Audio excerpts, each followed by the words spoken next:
kami po ng mga ministro at manggagawa, kasama po ng aming mga may bahay, at ang lahat ng mga kapatid sa distrito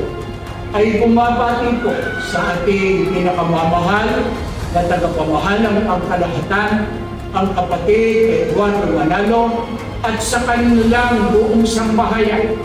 at sa tagapag-unay po ng tatlong kapisanan, ang kapatid na Angelo Eranio Manalo ng Happy